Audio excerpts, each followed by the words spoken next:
Hi, welcome back into our series of cultivating spiritual virtues. And today we shall look at cleanliness, which is also called socham. Let's look at a simple meaning of cleanliness. There is external cleanliness and internal cleanliness. External cleanliness is cleansing our body, our clothes, home, workplaces, and surrounding. Whereas internal cleanliness is our thoughts, desires, motives, and consciousness. Because my body is my responsibility, because it is a temple of God.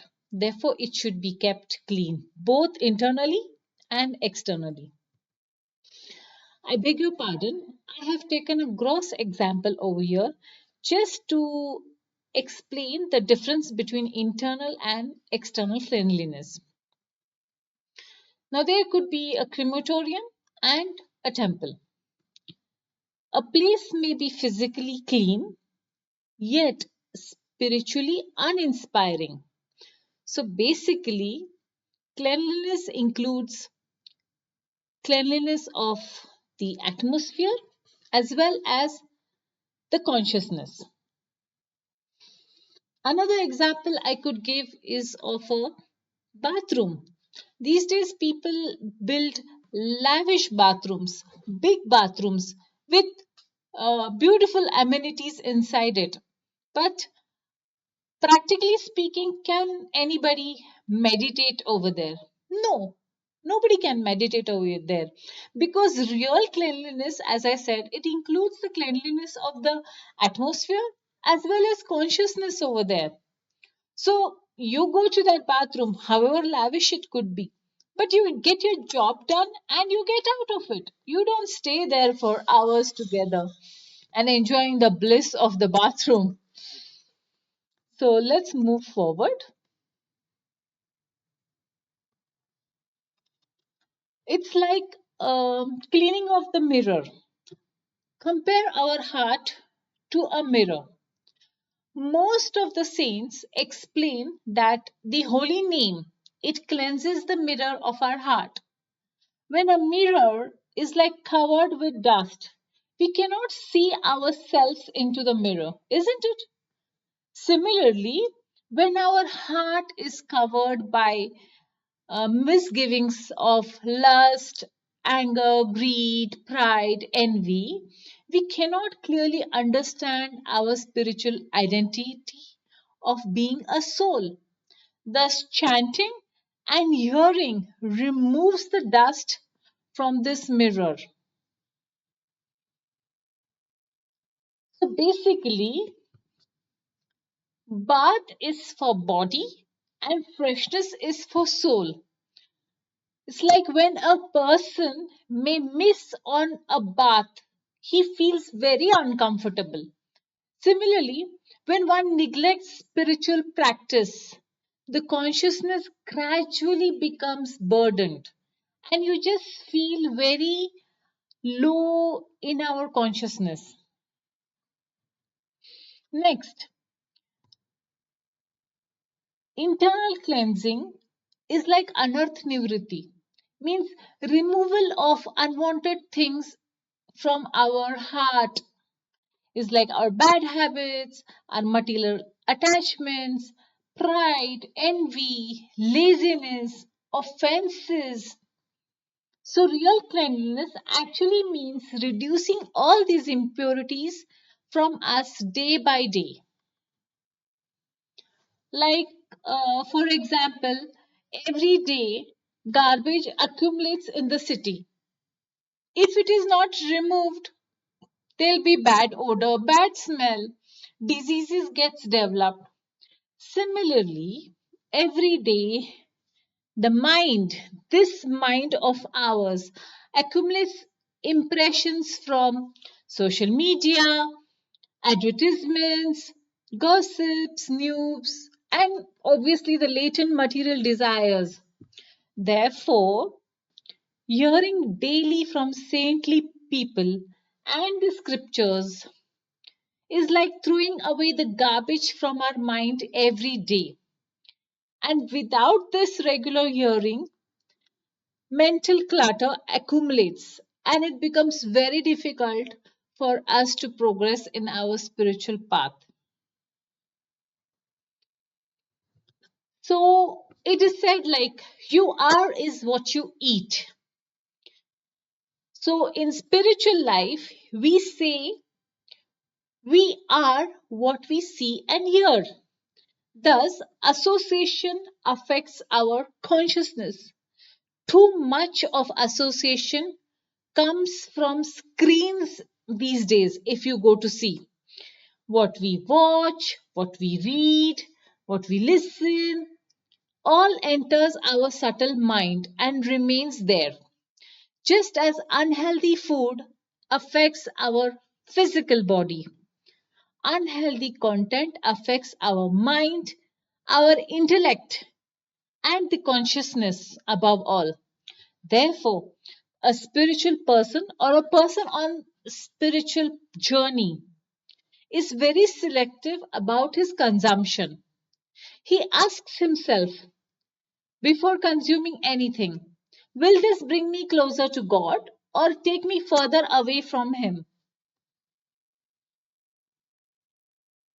It's like we can consider this to antiseptic principle. Like imagine a wound. To heal properly, they step one.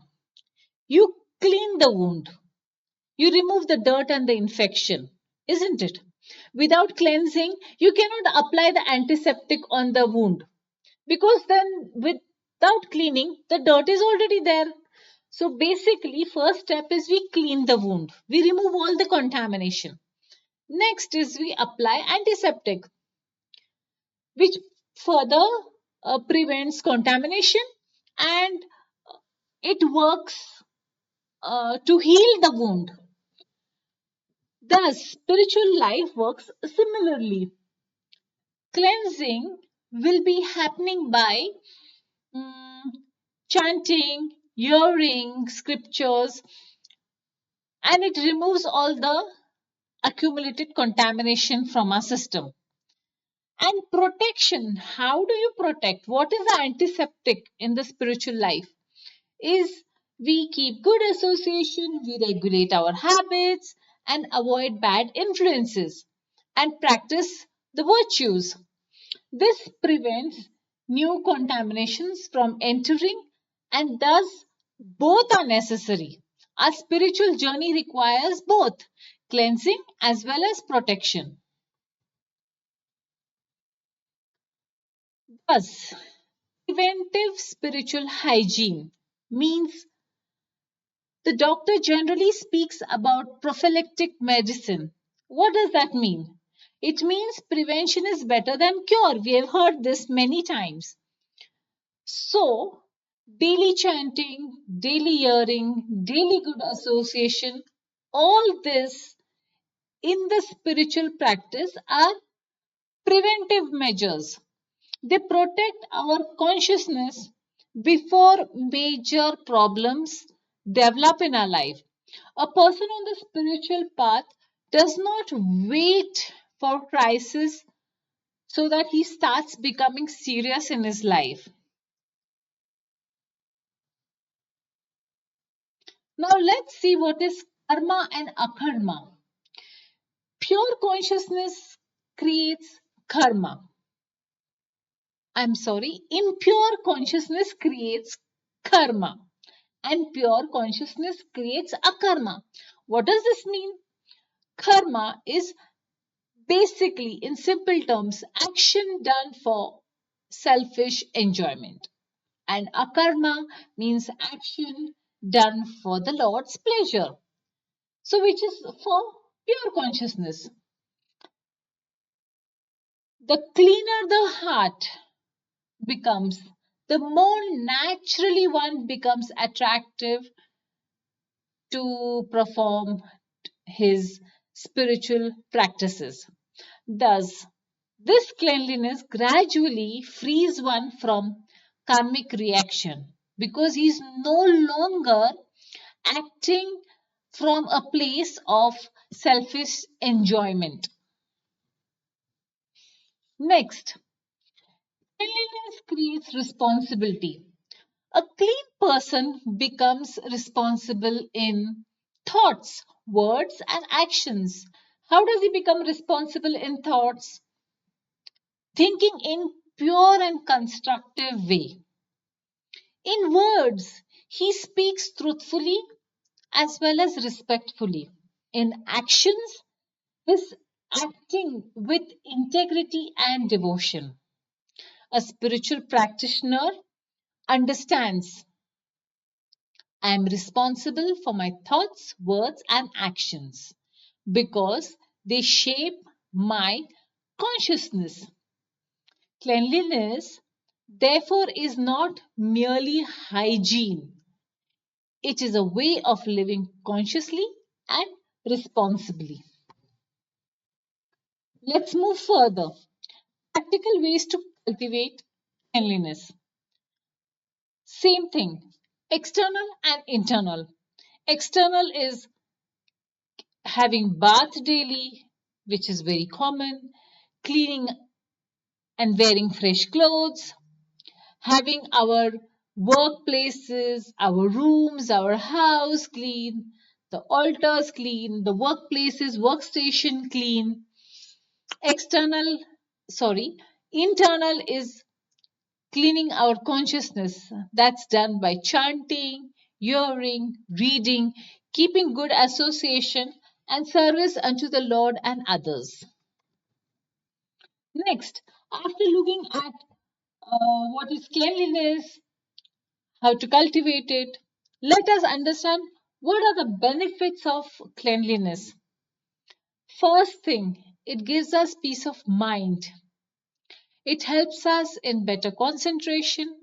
It helps us in self regulating ourselves by self discipline. It purifies our consciousness. It gives us freedom from anarthas and misgivings like anger, lust, greed, envy, jealousy. And it gives us greater remembrance of Krishna, God. Thank you for being with me till the end, and I shall see you soonest.